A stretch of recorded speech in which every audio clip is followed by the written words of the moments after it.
자르죠. 이렇게 퍼주는 느낌으로 큰 거는 이렇게 한번 반 잘라. 그다음에 이렇게 크게.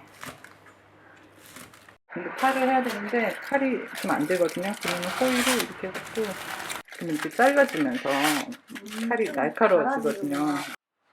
좀 한번 당긴 다음에 또 이렇게 조그만 거는 너무 얇은 거는 이렇게 한 반 정도만 잘라주세요. 그럼 밑에는 붙어 있으니까 좀 넓게 되잖아요. 네. 벌어지게. 벌어지게 이런 식으로. 네. 기름에다가 마늘을 볶을 거예요. 마늘을 이렇게 약간 센 불에서 마늘을 뭉친 거 풀어주면서 마늘 향이 딱 올라오게 볶아주죠. 근데 타기 전에 타면 안 돼요. 이렇게 갑자기 고소한 냄새가 딱 났잖아요. 그럼 이제 꺼요. 약간 열이 남아있잖아요. 이때 여기다가 고춧가루를 섞어주는 거예요. 그 다음에 빨리빨리 막 저어요. 기름이랑 고춧가루 이렇게 섞이면서 예열에 의해서 볶아지는 거예요. 몽글몽글. 그래서 불을 다시 켜고 물을 부었죠. 소금도 섞어주세요. 후추. 맛있는 냄새 나죠? 후추를 좀 넣어주고 그걸 타면은 쓴맛 나고 완전 망하거든요. 이렇게 1분 정도만 하고 그 다음에 이제 탈 것 같은 느낌이 들 때 물을 섞어요. 그리고 간장도 한 숟갈. 나도 맛보고. 여기다 이제 파를 딱 넣어서 끓이면은 파에서 단맛이 싹 올라오는 거예요. 이렇게 많이 넣어야지 맛있어요. 얇게 썰은 고기.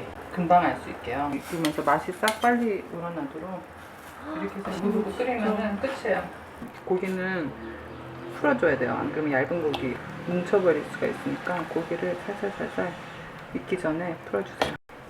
이제 다 됐어요. 이렇게 요리하면서 중간중간에 설거지를 해주면은 나중에 뒷정리하기가 훨씬 편해요. 끓기 시작하면은 불을 좀 낮춰주세요. 불을 낮춰주세요. 올리지 말고. 진짜 맛있는 이렇게 약간 희죽해졌잖아요. 파가 이렇게 한 5분만 더 끓이면 되겠다. 지금 이제 고기는 다 익었거든요. 한번 맛을 한번 더 보세요. 아까랑 완전 달라요.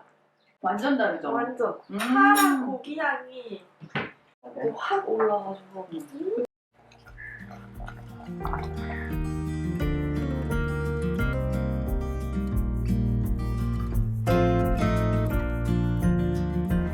먹어보세요. 아, 너무 맛있는데요? 고사리도 안 들어가고 근대도 안 들어가는데 딱 육개장 느낌. 맛있다. 이건 진짜 무조건 해 먹을 것 같아요.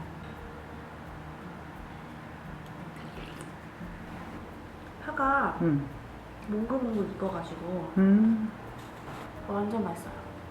막 부드러운데 약간의 식감 있으면서 조금 달달하죠? 네. 괜찮아. 자극적이고 얘는 완전 부드럽고 조화 최고. 국물에 파의 단맛이 쫙 올라왔죠? 이거 무조건 또 해 먹을 것 같은데요? 그렇게 맛있어요? 진짜 맛있어요, 언니. 이렇게 건지랑 같이 푹 먹으면 진짜 맞아. 맛있어요. 국물하고 그쵸? 저는 그 몇 스푼 네. 그거 확실히 받아 적어 가가지고 가면서 고기 사갔어요. 오늘 가서 하려고요?